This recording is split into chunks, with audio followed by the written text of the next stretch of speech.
دوستوں میں ہوں doctor Madiha Syed and welcome to another episode of Madiha talks. سب سے پہلے میں شکریہ ادا کرنا چاہوں گی آپ سب کی فیڈ بیکس کا اور میری ویڈیوز کو لائک کرنے کا۔ اگر آپ کو میری باتیں پسند آتی ہیں تو پلیز انہیں شیئر کیجیے۔ میں کوشش کروں گی کہ میں ایسی ہی ویڈیوز بناتی رہوں اور ان ٹاپکس کو چھیڑوں جن پہ عام طور پہ بات نہیں کی جاتی اور جن کو ٹیبو کنسیڈر کیا جاتا ہے۔ جیسا کہ ہم جانتے ہیں کہ دنیا میں تیزی سے سائنٹیفک اور ٹیکنیکل ریولوشن آ رہا ہے۔ مغرب میں اب انٹرسٹیلر اسپیس میں ٹریول کی بات ہو رہی ہے۔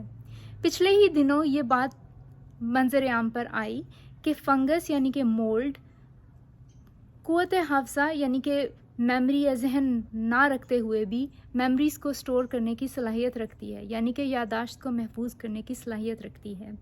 لیکن اگر ہم اپنے معاشرے پر نظر ڈالیں تو وہاں پر ملا کی تان آج بھی عورت، جسم اور فحاشی پر ٹوٹتی ہے۔ ان تینوں چیزوں کو انٹر لنک کر دیا گیا ہے۔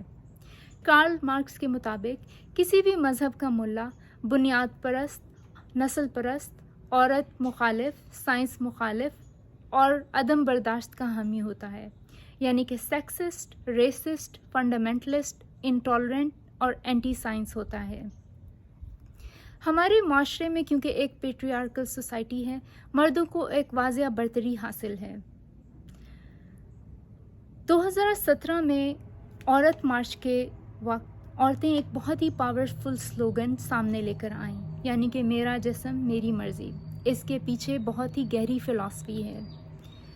عورتیں یہ چاہتی تھیں کہ ان کو اپنے جسموں پر اٹانومی یعنی کہ اپنی ذات سے متعلق سارے فیصلے کرنے کی مکمل آزادی ہو۔ جیسے کہ ہم جانتے ہیں کہ عورت سے متعلق تمام فیصلے مرد کرتے ہیں یا ان کے آس پاس کے لوگ کرتے ہیں اور عورت کو کوئی اختیار حاصل نہیں عمومی طور پہ۔ جیسے کہ عورتیں تعلیم حاصل کریں گی یا نہیں، عورتوں کی شادی کہاں ہوگی، کتنے بچے ہوں گے، ان سب فیصلوں میں عورتوں کو اتنی انڈیپینڈنس حاصل نہیں ہے۔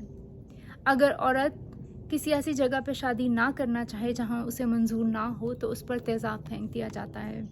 اگر عورت اپنی مرضی کی جگہ پہ شادی کرنا چاہے تو اس کو غیرت کے نام پر قتل کر دیا جاتا ہے۔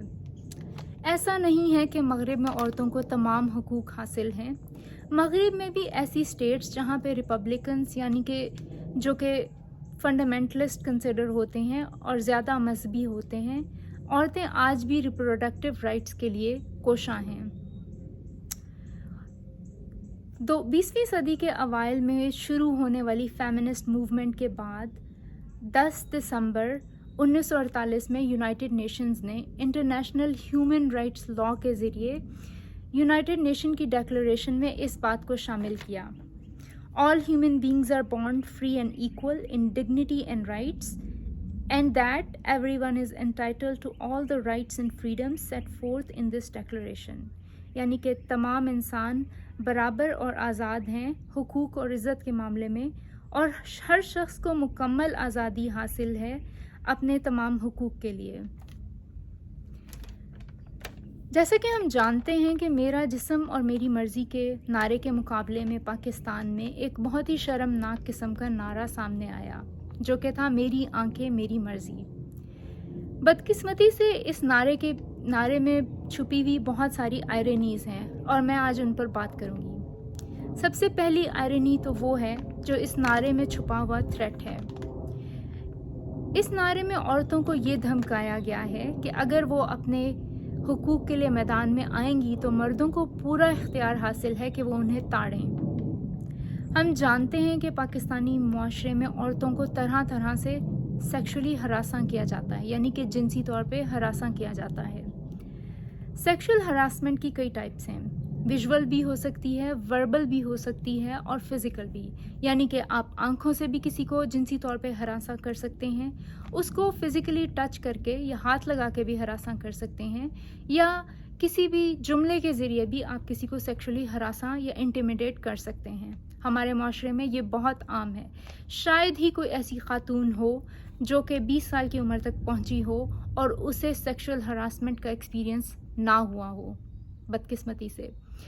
لیکن اس نعرے کے ذریعے عورتوں کو الٹا دھمکی دی جا رہی ہے کہ تم اپنے حقوق کے لیے یا سیکشول ہراسمنٹ کے لیے کے اگینسٹ میدان میں اتروگی تو ہم تمہیں اور ہراساں کریں گے، جیسے کہ چوری اور سینہ زوری۔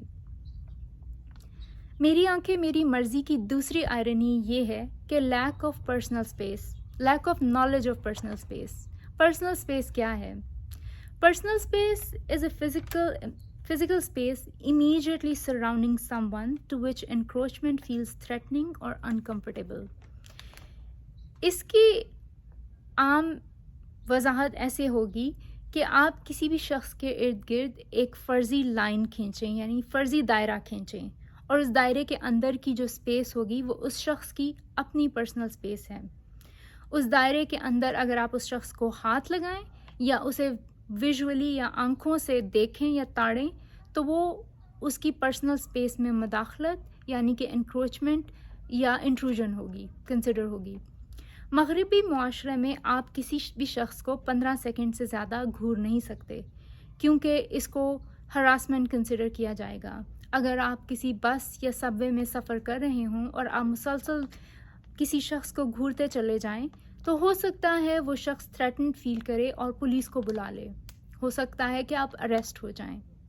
مہذب معاشروں میں لوگوں کی پرسنل سپیس کا خیال رکھا جاتا ہے، لیکن پاکستان میں کیونکہ پرسنل سپیس کا کوئی کانسیپٹ نہیں ہے تو عورتوں کو بڑے دھڑلے سے دھمکایا جا رہا ہے کہ ہم آپ کو گھوریں گے۔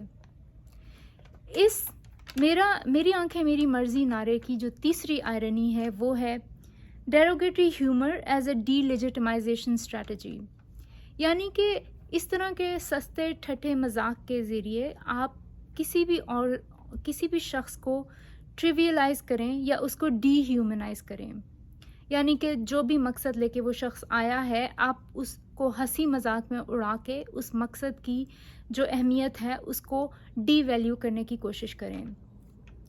ہیومر یا ریڈیکیول کے ذریعے آپ کسی بھی شخص کو ڈی ہیومنائز کر سکتے ہیں، اور اس کی ایک مثال تو وہ ہوگی جو کہ ہم دیکھتے ہیں کہ عام طور پہ سارے سیاستدان اور لوگ پاکستان میں بلاول بھٹو زرداری کی جنڈر کو لے کے اس کا مذاق اڑاتے ہیں۔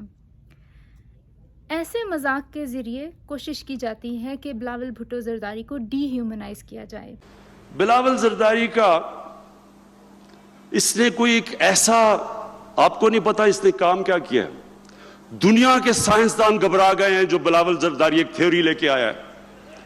آئنسٹائن گھبرا گیا ہے کہ جب بارش ہوتی ہے تو پانی آتا ہے، لیکن جو آئنسٹائن کی جو روح تڑپ رہی ہے نا، جس چیز کے اوپر دنیا کا سب سے بڑا سائنسدان گزرا ہے، اس نے کہا جب زیادہ بارش ہوتا ہے تو زیادہ پانی آتا ہے۔ کہ ہمارے معاشرے میں ایک پیٹریارکل ہائرارکی ہے، یعنی کہ مردوں کا مقام سب سے اوپر، پھر خواتین کا، اور اس کے بعد ٹرانسجنڈرز کا۔ ٹرانسجنڈرز کو ڈی ہیومنائز کیا جاتا ہے ان کا بار بار مذاق اڑا کے، اور پیٹریارکل سٹیٹس کو قائم رکھنے کے لیے لوگ اس طرح کا مذاق کرتے ہیں، یعنی کہ مرد۔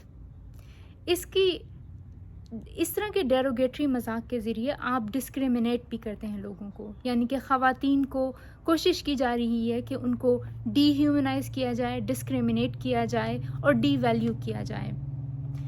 ایسے مذاق کو سوشل میڈیا پہ شیئر کیا جاتا ہے یا گروپس میں شیئر کیا جاتا ہے، اور اس کے ذریعے دوسرے لوگوں کو اپنی سپورٹ کے لیے ریکروٹ کیا جاتا ہے، اور اس کے ذریعے انٹر گروپ ڈومیننس کو قائم رکھا جاتا ہے، کہ یعنی کہ مرد اپنی اجارہ داری کو قائم رکھتے ہیں۔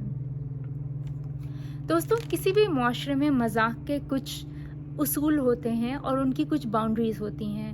ہماری سوسائٹی کے مورل کولیپس کی شاید یہی وجہ ہے کہ یہاں پہ مذاق کی کوئی باؤنڈریز نہیں ہے۔ اگر آپ سٹیج ڈراموں کو دیکھیں تو ٹھٹے مذاق کے ذریعے لوگوں کی کمپلیکشن، ان کے رنگ، شکل، قد یا وزن کے بارے میں عام طور پہ مذاق کیے جاتے ہیں اور لوگ ان پر بری طرح ہنستے ہیں۔ فائدہ چکے ہیں استغفار کالیا جا جدا منہ ایڈا کالا ہے، دل دا کڈا کالا۔ ہم دیکھیں گے کہ وکٹورین ٹائمز میں، ہم جانتے ہیں کہ وکٹورین ٹائمز میں لوگوں کی نسل کے متعلق عام مذاق کیا جاتا تھا اور اس کو برا نہیں سمجھا جاتا تھا، لیکن آج کل کے زمانے میں کیونکہ سوسائٹیز نے پروگریس کیا ہے اور بہت ساری باؤنڈریز قائم ہوئی ہیں، نسلی قسم کے مذاق کو اچھا نہیں سمجھا جاتا، اور اگر کوئی شخص اس قسم کا مذاق کرتا ہوا پایا جائے تو اس کو ریسسٹ بولا جاتا ہے۔ اب وقت آ گیا ہے کہ ہم اپنی سوسائٹیز میں اس بات کو عام کریں کہ ایسے مذاق کی اب ماڈرن دور میں کوئی اہمیت نہیں ہے یا کوئی جگہ نہیں ہے۔ اگر آپ کو میری باتیں پسند آئی ہوں تو فیس بک پہ مدیحہ ٹاکس، یوٹیوب پہ میرا چینل مدیحہ ٹاکس، اور اگر آپ پرسنلی مجھے ای میل کرنا چاہیں تو مدیحہ ٹاکس @gmail پر مجھ سے رابطہ کر سکتے ہیں۔ اپنا خیال رکھیے۔